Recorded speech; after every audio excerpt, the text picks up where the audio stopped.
Every Wednesday afternoon, an old woman visited the same library and checked out the same book. She never read it inside the library, never borrowed anything else, and every single week she returned it exactly one day later.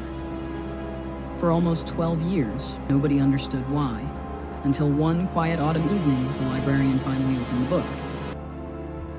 The town of Maple Glen was known for its old library beside the Maple Park. Every Wednesday afternoon at exactly 4:30, an elderly woman named Evelyn Harper always walked into the library.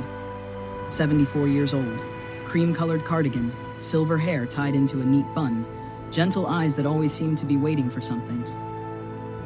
She never wandered around the library, never asked for new books. She simply walked to the same bookshelf, took down the same old navy blue novel, then quietly carried it home.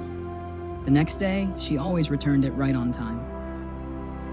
Lucas, the young librarian who had recently moved to Maple Glen, began noticing the strange routine. Every week was the same book, never a different one. Finally, he asked, "Did you really enjoy that book so much you read it every week?" Evelyn only smiled softly. "Not exactly." One rainy afternoon, Lucas accidentally opened the book while repairing its worn spine.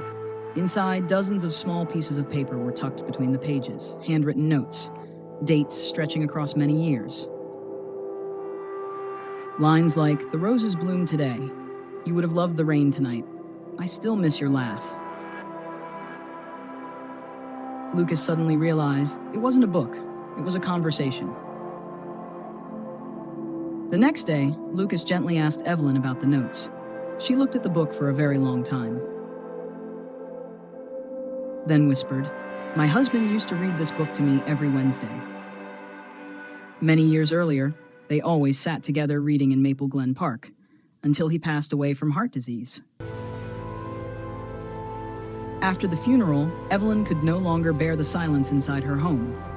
So, she began writing letters to him, one note every week, and hiding them inside the book they once loved together. Lucas asked quietly, "Why keep returning the book?" Evelyn smiled sadly, "Because if the story never stays, it feels like he's still coming back for it." A few weeks later, Evelyn stopped appearing at the library. That Wednesday afternoon, Lucas stood for a very long time beside the empty bookshelf. Then he opened the novel one final time. Inside was a new note, written in trembling handwriting, "Thank you for helping me keep him alive a little longer."